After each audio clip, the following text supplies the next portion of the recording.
sempre trabalhei com movimentos sociais, e principalmente no interior e no sertão. Nessa trajetória, o mais importante, o mais relevante, o que a Lei de Acesso à Informação trouxe, foi um momento em que todos os cidadãos e cidadãs que combatem a corrupção nesses espaços passaram a ter uma regra, né, uma normativa para exigir esse direito. Então eles já falaram, bom, agora a gente tem uma lei onde eu posso pedir essa informação. Agora o sigilo, ele passa a ser exceção, não é mais a regra, e a regra é a transparência. E a partir dessa norma, eles conseguirem ter acesso a informações que antes não eram possíveis. E no índice de percepção da corrupção, que a Transparência Nacional, né, mensura anualmente, os países que estão no topo, ou seja, os países mais íntegros, entre eles, por exemplo, a Noruega, a Finlândia, Suíça, Suécia, Dinamarca, tem um nível, né, elevado de prestação de contas, de transparência, uma ampla liberdade de imprensa e, por fim, uma ampla participação.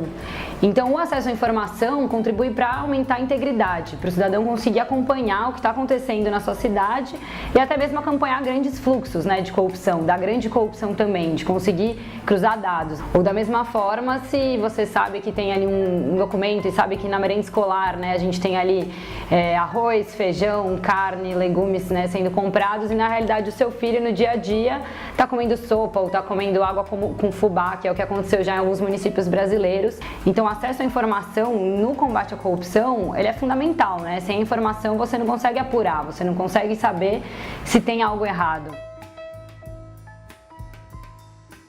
Dentro do setor público, a gente tem uma discrepância muito grande ainda entre todos os níveis de governo e até nos níveis de poderes em relação à transparência, ao acesso à informação, mas principalmente em relação à vontade política de ser transparente, de dar o acesso à informação. A gente já tem 5 anos da lei, mas isso ainda não surpreende, e isso não é só em cidades pequenas, não é só no interior do Brasil, não é só em regiões mais distantes, né? Nos grandes centros isso ainda acontece. E a gente vê muito a informação pública sendo, né, como se ela tivesse uma gestão privada, de acordo com o humor dos gestores, de acordo com o que eles querem divulgar ou não, e o interesse público ficando em segundo plano. Isso é muito grave, né? Não é cabível que a gente ainda tenha gestores que trata a informação pública, que é da sociedade, dessa forma, né? Falta vontade política também em fazer com que esses dados sejam acessíveis e compreensíveis, que qualquer cidadão consiga entender e consiga trabalhar com eles. Não basta você publicizar e ser um quebra-cabeça, né, para você conseguir entender a informação. Então acho que esses são os 2 maiores desafios e que dependem da vontade política mesmo. Assim, as ONGs, né, como é a Transparência Nacional e a própria Artigo 19 e outras organizações, tem que ser exemplo sempre. A partir do momento que a gente cobra a transparência e acesso à informação, a gente tem que devolver na mesma moeda. É um desafio que, se ele ainda existe dentro das ONGs, que ele tem que ser superado o quanto antes para que elas possam cobrar na mesma medida do setor público também.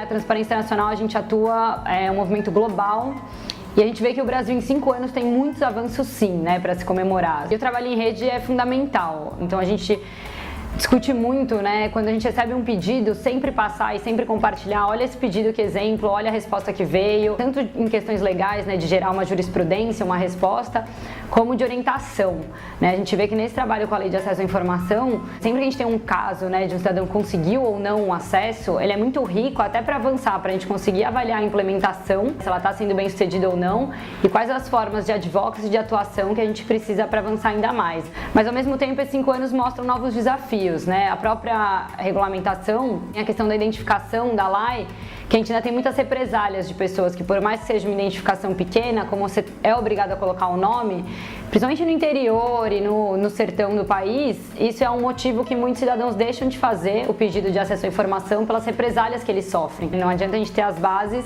ter essa informação e elas também não estarem sendo utilizadas. Então esse que é o grande desafio também. Então acho que são 5 anos que é um momento também de balanço, né? O que essa implementação avançou, o que talvez a própria redação e outras questões precisam ser mudadas na própria lei, e como que a gente avança, né, para ainda mais, né? Mas são 5 anos que eu acho que, pela idade, sendo só 5 anos, a gente tem motivos para comemorar sim.